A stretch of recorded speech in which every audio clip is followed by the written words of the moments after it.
So I did a thing on Facebook asking for help. I had to put my pride aside and realize that I'm struggling. I'm struggling in many ways. And a lot of us are. A lot of us are struggling. But I know what I can do.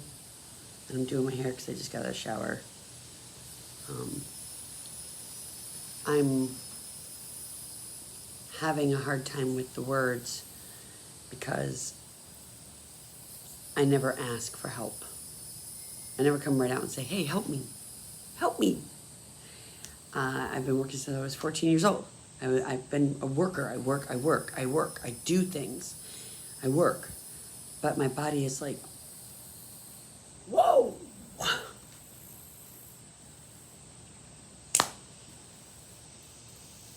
Stop.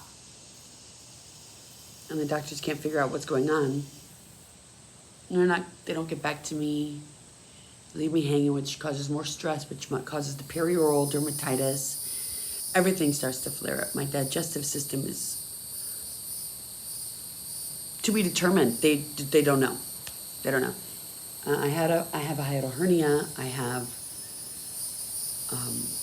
GERD. I have diverticulitis. I have whatever. I have a vascular necrosis. I have 3 autoimmune conditions, which when they flare up, they freaking suck. And a lot of people have multiple issues. I have vasculitis somewhere. We don't know where. It's not in the kidney. We did a biopsy, but it could be in the liver. We don't know. I think you have to do a liver biopsy for that, which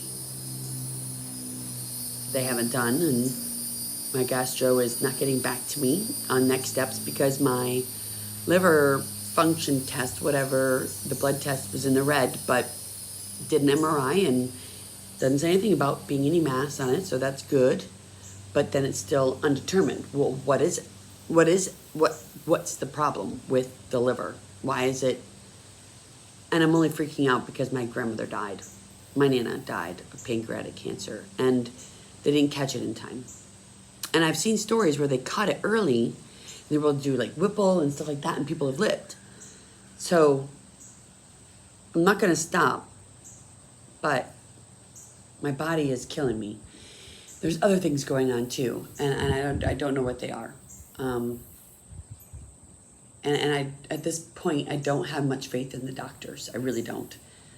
I have no faith in the mental health field right now. My doctor understands me. My psychiatrist understands me because he's been treating me for ADHD. And I understand people with bipolar and the highs and the lows. And I can tell when somebody's getting bipolar. And I can tell you when I get excited, when I get passionate. I'm very passionate, and I'm very animated, which my psychiatrist said vivacious. That is a good word for it. Because I'm not an anime character. I am a real human being. But I'm passionate and driven about the things that I'm passionate about. And right now, I'm passionate about finding an answer for all these issues, but at the same time, I'm terrified to eat because when I eat, that's when I get bloated. That's when things start to happen, but it's not right away. And the pain is consistently in here, under the rib cage, right here, right where the diaphragm sits. So whatever's on top of the diaphragm, something's going on right there. Because when I get up in the middle of the night, it wakes me up and I go to turn and it's like, it catches my breath. The diaphragm, it's like it's spasming. It's like there's a spasm there. It could be esophageal spasm, who knows? My gastro, I'm going in for another endoscopy. This will be number 4 to find out what's going on. And who knows? It's probably going to come back inconclusive, hiatal hernia, and GERD. If there's an ulcer, I don't even know.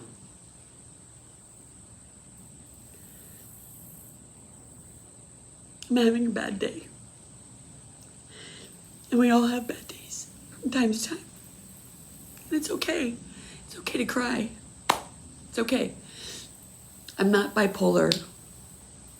I'm not schizophrenic. I don't hear voices in my head, but I talk to myself a lot. And I talk to the camera because I'm not alone. There's a lot of people out there suffering. But I have an idea of some of the things that I can do. I just don't have the technology savviness to implement them. And I'm trying to do corporate America desk job, and sitting at a desk for 3 hours straight yesterday in meetings, it's not good for my body. Anybody who's got osteonecrosis, avascular necrosis, you know you need to get some exercise. You're supposed to strengthen those joints until they collapse. And if you, I've done core decompression to both my hips. Core decompression, I made my doctor do my shoulder. He didn't want to do it. I said, because he didn't want to do my knees. And I'm like, well, fine, don't do my knees. Do my hips. He did my hips. And then he did core decompression to my left shoulder. I made him do it. And I woke up with a giant bruise because they had to hold my arm and do it. He's not an avascular necrosis specialist. He's not an osteonecrosis specialist. He doesn't know. He knows what it is. He's just not a specialist in that because he does sports medicine. Sports medicine doesn't always do avascular necrosis. I also have bone marrow edema on both my shoulders, which those flare up from time to time, and bone marrow's got nowhere to go but hurt you. And so it feels like a constant bruise, like if you go to touch my shoulders. I also have so many other things that are going on, and I didn't take myself off all the meds. The first institution, the University of Behavioral Health, took me off of everything. I was on Cymbalta, which if I went one day without my Cymbalta, my brain would be like zip, zip, like this electric zip thing. And I talked to many doctors and lots of people who have taken Cymbalta, and they said that it's one of the hardest things to come off of. And you have to wean yourself out. And you have to open the capsule and take out the little thingies, and nobody's got time for that. Well, guess what? In May, they did it for me. They stopped giving me all those meds. The only thing they gave me was stuff to sleep at night so that I wouldn't be up roaming the halls in pain, because I'm always in pain. But somebody who's got hiatal hernia and acid reflux laying on a flat bed like this, which they locked me up involuntarily. I told them who my doctor was and that I have a psychiatrist appointment, and they didn't listen. They didn't call my psychiatrist. Actually, they did call my psychiatrist. They called and rescheduled my appointment out a month because they wanted to keep me that Monday and not let me see my psychiatrist. Is that right? I'm trying to find a lawyer who's not an alcoholic. Know any? Can't afford an alcoholic. Was married to one. Was one. Takes one to know one. Whole line of alcoholics in my family, and I know lots of friends who are alcoholics. Dude, you do you, I do me. Whatever. When you're ready to quit, you'll quit. Maybe. But I'm done sitting around not doing anything about it. And I don't have the finances to do. Oh, so one of the reasons why I started a fundraiser on Facebook, because the hospital, the first hospital that kept me against my will, I was having a sleep deprivation, ADHD hyper moment because I was vlogging and I was passionate about what I was doing. And my mom and my Aunt Robin were concerned about my well-being. So I said, sure, I'll go to University of Behavioral Health, where Will locked me up. Now, in there I met beautiful people, so that's great. They billed my insurance. My insurance didn't cover it all. So they're trying to charge me over $1,000 for keeping me there. Then they're threatening me if I don't pay the bill. They kept me there involuntarily and didn't reach out to my psychiatrist. I have a psychiatrist and a therapist, and they didn't reach out to either one of them, and I gave them the information. So who's it on? Whose fault is it? Should they have called my psychiatrist to say, hey, it was a Thursday, I believe, that I got locked up. Thursday, Friday, Saturday, Sunday, Monday. Yes, it was a Thursday that I got locked up. Thursday, May. Let's back into this, shall we? May. Let's go to May. May, Thursday. Thursday the 13th is when I got committed. And was it Thursday? Or was it the 12th? I don't know. The 12th was a crazy day. I want to say it was the 12th because on the 14th they called my doctor's office, my psychiatrist, and moved my appointment, but they never talked to the doctor to say, is Heather under your care for ADHD? And he would have said, yes, she is. Do not keep her for bipolar, because she's not bipolar. She's passionate and she's driven. And when she gets sleep deprived, the passion comes out. And you make me mad, I'm going to get upset. Anybody gets mad, they get upset, right? That doesn't mean I'm bipolar. Now, do I have a touch of anxiety? Probably. Probably my family not believing in me. I'm having a lot of medical issues. Made my anxiety high. But wouldn't that do that to anybody? Anybody who doesn't have a chemical imbalance? Maybe my ADHD, the hyperactivity part of it, exacerbated it. Could be, but they didn't listen to me. And there's a lot of people in Harmony Hall that needed to be there because they needed the help. I wasn't one of those. I wasn't one of those. But they didn't care. And they weren't listening. And they weren't paying attention. They looked at the dollar bills. They looked at the bottom line of how much they can get out of my insurance, how much they can get out of me. I met a lot of people. And I learned a lot. And I walked away from that experience going, holy crap, I am not fucked up. These people in here have real issues, but they're beautiful too. They're beautiful. They're beautiful messes, but everybody's their own beautiful mess. There are children. Every time we kept hearing code gray, code gray. Those are children in this hospital. Code gray, code gray. I'm not the only one, Mark. Mark was in there too. They kept him for a long time and have 130 pages on this kid. He's a freshman at UCF. He's beautiful, just the way he is. And they were trying to study him. He's autistic. He went there voluntarily. They didn't lock him up. I was involuntarily committed. I know, going in, I said, I have ADHD. Here's my doctor. They didn't listen. They don't listen. Doctors don't listen. They have their preset agenda based on MRI results. Even my ex-husband said, the doctor didn't even listen to me. He was like, this is what it is. Because this is what you called about. This is what it is. They don't listen. They have their preconceived ideas. The only person that ever listened to me is Dr. Roberts. Because he's my psychiatrist. That's what he's paid to do, is listen to me. I'm beside myself with the amount of medical professionals out there that don't freaking listen to people. Don't listen. Medical professionals who are alcoholics, drug addicts, got their own medical issues that they ignore and don't even do anything about, and then they die from cancer. Karolinka, God, yesterday was her birthday.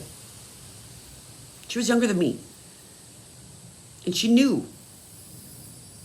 Before she got tested, she knew what it was. She just avoided it. Could she have done something about it? Hers was really aggressive, so I don't think so. She knew the inevitable, but she fought, and she fought like hell. And she is very special to a lot of people, and I have pictures. And I'm Facebook friends with her still, and I will always be Facebook friends with her.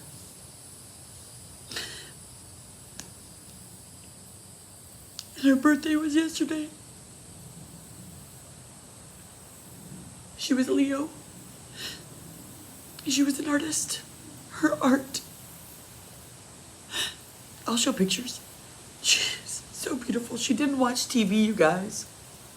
She took photography. She did photos, and her kid hated getting his picture taken, so much so that I tried to take a picture, and he's like, ah!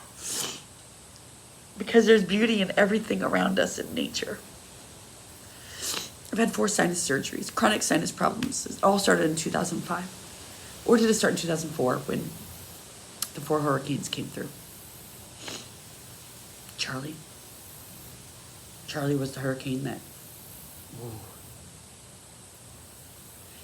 and my brother broke his neck. Could have ended up like Superman, Christopher Reeves. He's the 1%. My brother is the 1%. He's greening. He's a strong greening. I'm also a greening. My Nana was not a greening. She was a Casa. Makes me think of Casa. There's a children's facility, a place that I went to in Texas where they help children fight for their right for help. And I want to promote these kind of places. And in order to do that, I need the time, which corporate America, sitting on a desk job for 3 hours straight, not only hurts my body, but I'm not doing anything good for the children. And that's what my mission is, to help the children. And inadvertently help people and others. And I love animals, and I want to help animals. I want to help so much, but my body's like, woman, help yourself first. So I'm going to try to do that too. So I started with a $2,000 goal so I can help pay for the first mental hospital that is trying to collect on me. And then there's a second mental hospital that's trying to collect on me, which they kept me for even longer for no reason, but I met Brian Henley. So that was winning. And I met Trey, who's Drake's cousin. I don't know, professional basketball player. Trey, reach out to me if you see this ever. I saw you at your worst moment when those two orderlies were dragging you in. Those two long, skinny, scary-looking motherfuckers that I know are into bad juju. They are voodoo, some shit. I don't know. Bad juju. Bad. There was badness. There was... If you guys know energy, you feel energy, I feel energy. I've got a lot of energy around me, but I've got good energy. But I can feel the bad energy. I can tell a good person from a bad person pretty much right away. Usually, I can tell by chatting with somebody back and forth if they've got good intentions or bad intentions. I also have a lot of people trying to do fraud and scam me. Got to watch out for those scammers and fraud. I know. And I'm going to spread awareness about that because there's so many people out there being taken advantage of every nationality, every race, man, woman, child. People are being taken advantage of in every country. And I'm not going to let it happen to me. And I'm going to share what I find with you if you want to. But I can't do my desk job and do that. So I've got to pick. And I can't financially support myself right now with what I want to do, which is fraud buster, and high science. And if you haven't seen the movie Weird Science, you freaking need to see the movie Weird Science. It's Weird Science, Dogma, and Fight Club. Those are my three. And I think good things come in threes. A lot of things come in threes. My family, the kids, the greetings came in threes. 3 by 3. But you know, Evan Almighty and Bruce Almighty, they were almighty. But Evan had the arc by 2 by 2 by 2. I have 2 kids. 2 by 2 by 2. I have 2 pets that I rescued, a guinea pig and a rabbit. The dog was somebody else's, Rain and Savage. They got this puppy. There were drugs, there was alcohol, there was homelessness, a lot of that involved. I met a lot of people in a lot of different living situations, and I don't judge. I never have. I don't judge people. I don't understand. There's a difference between judging and not understanding. So I enlighten myself, and I learn, and I ask questions, and they don't understand me either. I look like a suburban white woman, but I know so much more. Because I've got the magic in me. I've got the magic, baby. I've got the green magic in me. I'm a greening. I'm Heather. And if you know what Heather is, not the Mexican heather plant. No. There's a very special heather. That's in one country. If you know that country, you know that 11 is my new lucky number. It used to be 8. But 8 is not enough. I need 11. Okay, it's enough for now. Awareness, you guys. Awareness. Peace.